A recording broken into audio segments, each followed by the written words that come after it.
చేస్తున్నాడు దేవుడి తండ్రికి, వీరిని క్షమించమని విజ్ఞాపన ప్రార్థన చేస్తున్నాడు. వారి అజ్ఞానాన్ని ఆయన ఏం చేస్తున్నాడు, వారి అజ్ఞానాన్ని అంటే అర్థం చేసుకున్నాడు. వారి అజ్ఞానంలో ఉన్నవారు, వారి కళ్ళకుది ఇహలోక దేవత గుడ్డితనాన్ని కలుగు చేశాయి. దేవుని మహిమను వారు చూడలేకపోతున్నారు. కానీ రక్షించబడుతున్న వారికి అది శక్తి అయినది. ఈ దేవుని బిడ్డలారా, అలాంటి క్షమాపణ మరి నీలో ఉందా? దేవుడు అడుగుతున్నాడు, క్షమిద్దాం, ఆయన నీతిని మనము అనుసరిద్దాం, ఆయన యొక్క మార్గంలో మనం నడుద్దాం. మనల్ని బట్టి అనేకులు దేవుని మందిరానికి రావాలి. అలాంటి క్షమాపణ నీవు నేను కలిగి ఉండాలని దేవుడు తెలియజేస్తున్నప్పుడు దేవుని బిడ్డలారా, ఆయన మొట్టమొదటి మాట ఆ శిలువలో పలికిన మాట క్షమాపణ. మరి ఆ క్షమాపణ మన అందరం కలిగి ప్రతి ఒక్కరు ఒకరి పట్ల ఒకరు క్షమించుకుందాం, ఒకరి పట్ల ఒకరు ఓర్చుకుందాం. ఒకరు కుటుంబంలో కన్నదమ్ముల మధ్య ఒకరికి ఒక ముక్క ఎక్కువ వేసినా కూడా ఓర్చుకోలేము. ఈ రోజుల్లో ఒక ముద్ద ఎక్కువ పెట్టా ఓర్చుకోలేం. ఏమవుతుందండి, అరిగిపోద్ది, కాసేపటికి బయలు కలిసిపోతుంది. దీనికేనా ఒకరినొకరు ఓర్చుకోలేకపోవటం? ఏమొస్తుంది? నేను ఒక మాట చెప్తాను, మనం ఎంత చేసి ఇంత సంపాదించి ఎంత చేసినా ఒకటి మాత్రం మనతో ఎప్పటికీ, మనం ఉన్నా లేకపోయినా, ఎవరున్నా లేకపోయినా ఎప్పటికీ ఇక్కడే ఉంటుంది. అది ఎప్పటికి ఇక్కడే ఉంటది. ఏది మన ఎమ్మట రాదు.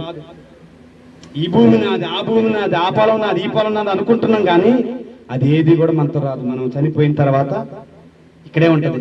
మన తర్వాత వచ్చిన ఇక్కడే ఉంటది. కొన్ని తరాలు గడిచిన ఇక్కడే ఉంటది. ఈ భూమి ఎక్కడికి వెళ్ళదు. ఈ ప్లేస్ ఇక్కడే ఉంటది. కానీ దేవాది దేవుడు ఇచ్చిన యొక్క ఆత్మ ఆయన దగ్గరికి వెళ్ళిపోవాల్సింది. దేవుని బిడ్డలారా, దీనికోసము కుటుంబాల్లో సమాధానం లేక, ఐక్యత లేక, క్షమాపణ లేక, ఒకరినొకరు ఓర్చుకోలేక ఎన్నో దేవునికి అవమానమైన రీతిగా మనము జీవిస్తున్నాం. కానీ అట్లాంటి జీవితము ఉండకూడదని చెప్పి దేవుడు మాట్లాడుతున్నారు. మనం ప్రతి ఒక్కరం క్షమిద్దాం.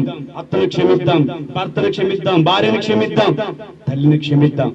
అలాంటి క్షమాపణ కలిగి ఉండాలని చెప్పి దేవుడు ప్రార్థన చేస్తున్నాడు. హల్లెలూయా, హల్లెలూయా. ఈ యొక్క మాట కొరకు ప్రార్థన చేయండి. మొదటి మాట,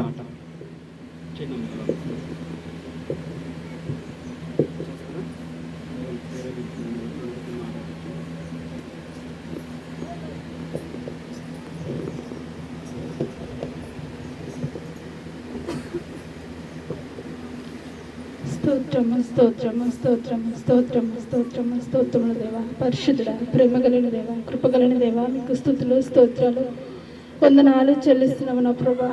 అయా ఈరోజు నా ప్రభా, అయా నీ గుడ్ ఫ్రైడే సందర్భంగా నా ప్రభా, మీరు మాకు ఇచ్చిన ఆయుష్ను బట్టి, ఆరోగ్యాన్ని బట్టి, క్షేమమును బట్టి మీకు కృతజ్ఞతాస్థుతులు చెల్లిస్తున్నాము నా ప్రభా. అయా యేసయ్యా, మా కోసము నా ప్రభా, మేము చేసిన తప్పుల కోసం, మేము చేసిన పాపముల కోసం నా ప్రభా, అయా నువ్వు నా ప్రభా మరణములో నా తండ్రి సిలువలో మరణించబడిన ప్రభా మా కోసము నా ప్రభా, అయా కొరడా దెబ్బలు నా ప్రభా, అయా నీ చేతులకు నా ప్రభా, అయా మేకులు కూర్చోబడి, నీ కాళ్ళకు మేకులు కూర్చోబడి ప్రభా, ఆయనను నా ప్రభా వీరేమి చేయుచున్నారో వీరు ఎరుగరు గనుక నా ప్రభా వీరిని క్షమించుడి అని నా ప్రభా మీరు పలికిన మాటను బట్టి వందనాలు ప్రభా. అయా మాకు కూడా నా ప్రభా, అయా క్షమించే మనస్సును దయచేయండి, క్షమాపణ కలిగిన హృదయమును దయచేయండి తండ్రి. యేసయ్యా మీకు వందనాలు స్తోత్రాలు. నీ వాక్యమును అనుసరించుకొని నడుచుకునే భాగ్యము దయచేయండి ప్రభా. అయా మా అడుగులు నీ వాక్యాన్ని బట్టి స్థిరపరచుడు నాయన, మీకు వందనాలు స్తోత్రాలు తండ్రి. దేవా మీకు వందనాలు. యేసయ్యా మీకు వందనాలు ప్రభా. అయా మాకు మంచి మనసును, జ్ఞానమును దయచేయండి తండ్రి, మీకు వందనాలు ప్రభా. అయా మీకు వందనాలు. ఈ లోకము పట్ల నా ప్రభా, అయా ఈ లోకము వైపు చూడకుండా నా ప్రభా, అయా నిన్ను పోలి నడుచుకునే భాగ్యం మాకు దయచేయండి తండ్రి, మీకు వందనాలు స్తోత్రాలు ప్రభా.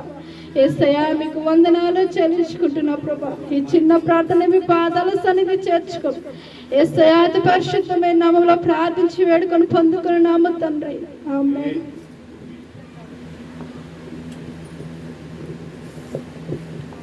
రెండవ మాట, లూకా సువార్త 23వ అధ్యాయము 42వ వచనము. అందుకు ఆయన 42